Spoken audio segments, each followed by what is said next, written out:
Hey, it's George. I just want to say thank you for listening to this Trainer Spotlight episode. Let's not waste any time and get right into it. Coach, what's going on? Tell us a little bit about who you are. To formally introduce myself, my name is April Emmers. I am a Texas Tech graduate. I have a bachelor's in exercise and sports science and a master's in athletic training, sports medicine. Currently, I am a wellness and fitness and rehab specialist coach for a small private studio called Shanna Ross Fitness in Houston, Texas. Our main mission is to work with clients as they're aging. So, predominantly, our population is about in their late 30s and older. We have our oldest client, I believe, is 92.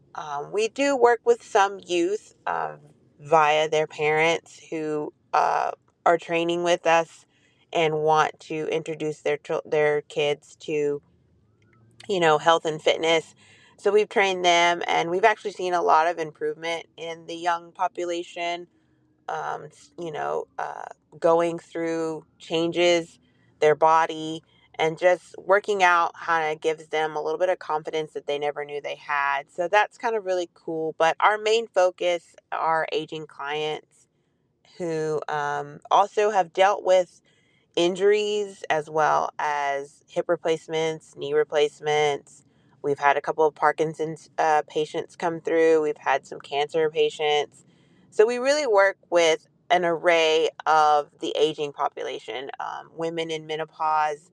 And so our mission is just kind of to allow those people to still be athletes as they age. Our bodies are changing. The things that we did in our 20s you can't really necessarily do anymore, but you can still be an athlete. You can still move. You can still be strong. You can still have goals and be successful in everything that you want to do and be realistic with your health and fitness. We're not about extremes. We're about what's real.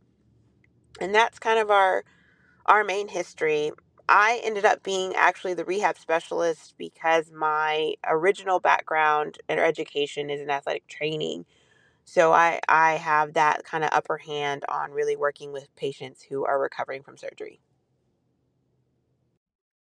It's great getting to know you as a coach, but you're not a coach 24/7. So, can you tell me a funny or interesting story about yourself that happened either in your practice as a coach or in your normal life outside of coaching? Something kind of interesting about me is I love sports.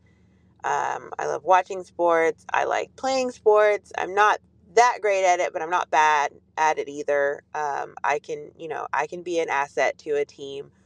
I like mostly mainstream sports like basketball, baseball, football, college, and professional. I will dive into other sports and kind of just watch and learn. I like learning about different sports.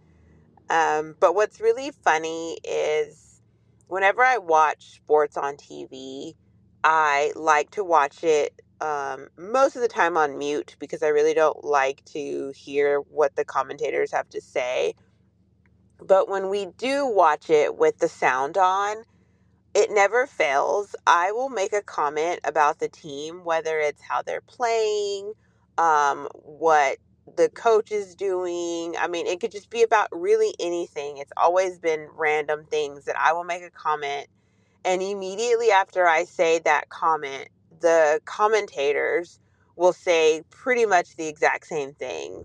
And my husband will always look at me and laugh because it's like I should have been a commentator or a broadcaster. I should have went into broadcast journalism or something, or a sideline reporter. Like I should have been something highly involved in being a part of the sports world on that level because I do it all the time, especially when I'm watching my alumni.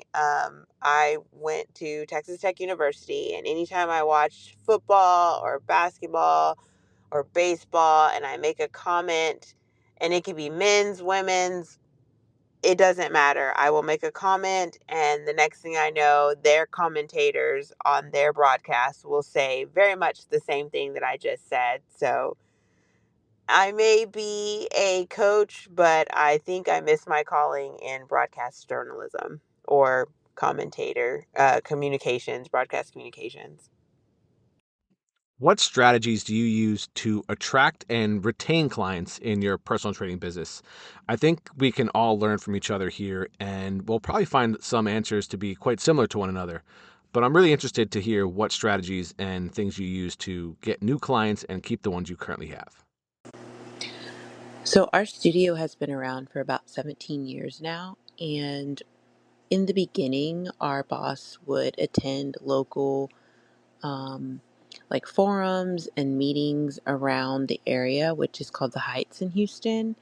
And she would do like talks, like wellness talks. And then at the end, um, she would hand out business cards. She also started off by doing like cooking classes in some of the local areas around town. And she also put an advertisement and does a little article in the local Heights Pages magazine. And so that's how she kind of got started. Now, really, how we retain our clients mainly is, or excuse me, how we attract our clients is mostly referrals. Probably a good 80% of our clients have come to us through other clients.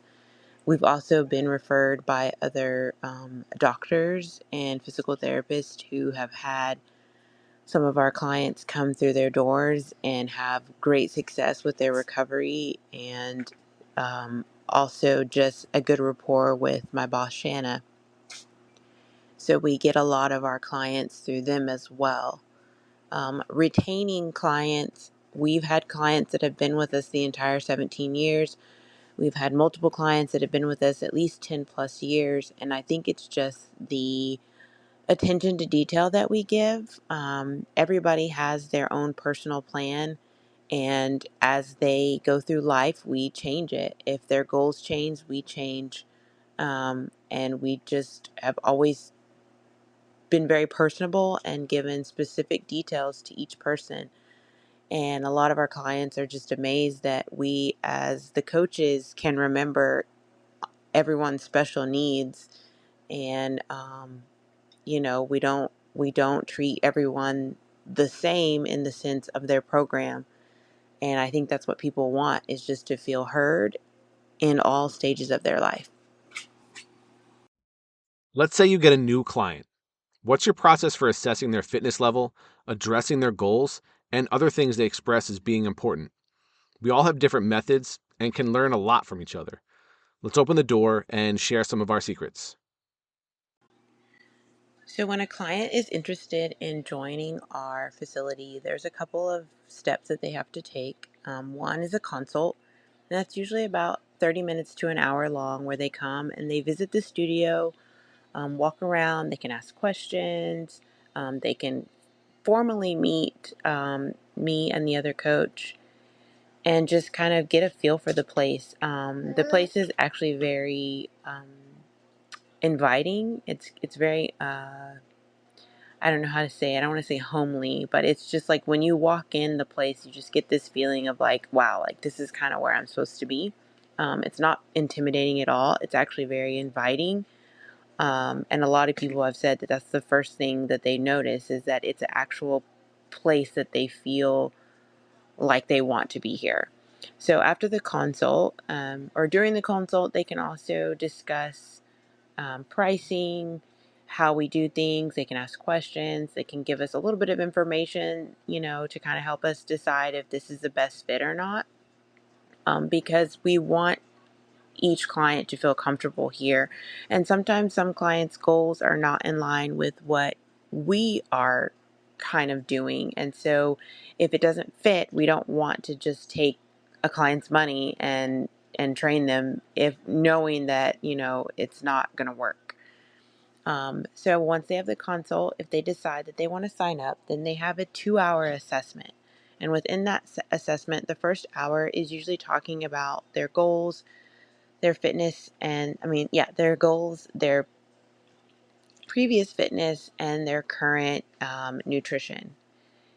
We also discuss whether or not they are wanting to lose body weight, gain muscle, maintain, work on bone density, work on just balance. I mean, there's an array of things that lots of clients want. It's not always just weight loss. So we make sure that we get a good in-depth conversation with them during that first hour, as well as do a BIA assessment where we, take their measurements and their weight. And then the second hour is an actual physical fitness assessment where we go through multiple movements to make sure that they can safely perform and where we as coaches need to start.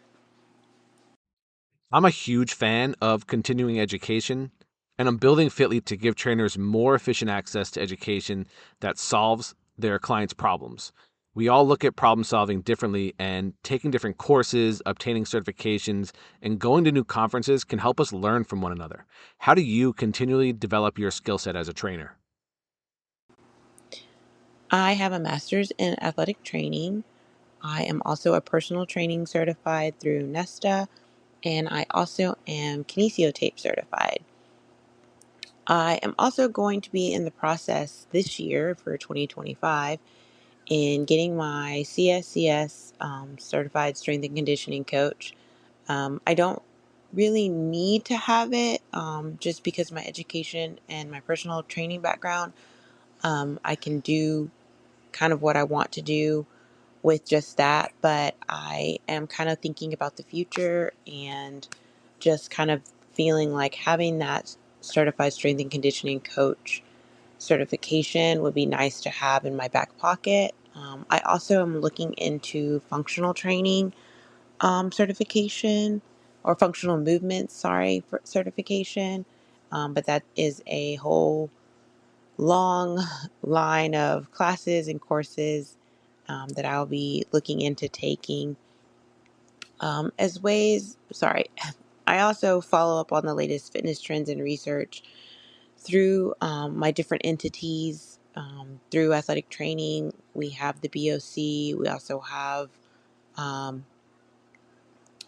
actual research articles that we get. So I keep up through that way. I also am constantly looking for ways to kind of do continuing education. I've dabbled in Z Health, which has been very interesting, and just kind of looking around at different forms of functional medicine as well as sports medicine. I'm always going to be interested in that just because that's my first love. Um, but I'm also, intrigued by some of the latest health and fitness trends and research because there's a lot of information out there that is a little misguided. And it's best that we as coaches kind of understand what is practical, what is evidence based, and so forth to better serve our clients. The fitness industry is rapidly evolving before our eyes. How do you envision your personal training business evolving with it in the next few years? I'm really excited to hear what you have to say about this because we have to plan for the future and a future we want for our business. And while all of our businesses might have the same basic goal of helping people with their fitness, we can structure them in very different ways from one another. It's kind of funny that you talk about this because I kind of feel like our studio is just a tiny bit ahead of the times in the sense of one of the biggest generations, the baby boomers, are all about to hit retirement or are starting to retire, as well as I believe the Gen Xers are the next ones to be retiring. And so we're kind of already dabbled in this big population of people who are wanting to continue their health and fitness journey as they age. And there's so much research out there right now about the benefits of strength training and everything as you're getting older. And a lot of our clients, they don't want to fall when they get older. They want to be able to be strong enough to take care of themselves. They're at the age where they want to be able to continue to um, be active with their grandchildren who are running around, and they just kind of are wanting to be in the best shape of their life in a way that's balanced and healthy. And so I kind of feel like our training business is already there because we've already been specializing in this population. And now that this population is growing exponentially, we've kind of already set the basis for that. Obviously, we're always going to try to pay attention to what's going on in the world. I know right now the big thing is the Ozempic, Wegovy weight loss type shots. And while, um, everyone has their different opinions on that right now, I think it's a safe bet to say that the health and fitness industry is going to have to try to find a way to service those people while they're on that journey, whether you agree or disagree with the method that they're using. The matter of fact is they're still going to need strength training. They're still going to need to work on their bone health. They're still going to need to build muscle. They're still going to need to learn how to move their bodies as they age. Even if they are losing weight, they still need to know the foundation and the basics of what we're all trying to do. So I think we kind of have to evolve that way in making sure we're all prepared how to handle that.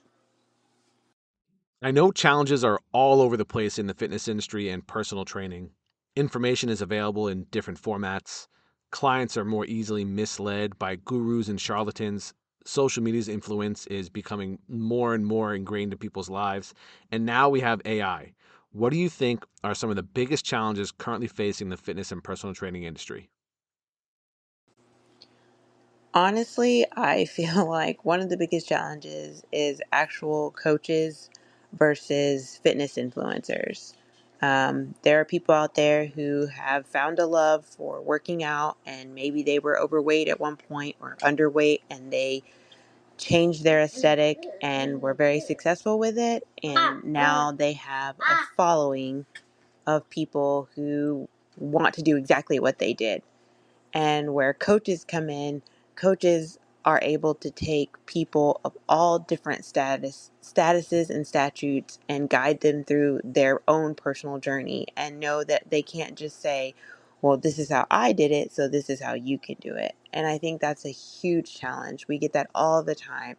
We saw so and so drinks X amount of juice every day. We saw that this person works out like a beast. We saw that this person does this. Like, how can I look like J Lo? How can I have Michelle Obama arms? Like, we have all these people out there, that these influencers, these celebrities that people see, and that's what they want to emulate. And I think a big challenge as coaches, for me personally, is letting clients know that everybody's different. Everybody has a different, not only body, genetics, lifestyle, but we're all in different stages of our life as well. And that, like, even something so small is just where you are in your 30s versus where you are in your 60s is totally different and can play a huge impact on your health and how you train and how you deal with a day in the life. I mean, when I was in my 20s, I had all the time in the world, so I could work out like whenever I wanted for however long I wanted. It was just me and my husband in the beginning, so we could cook how we wanted.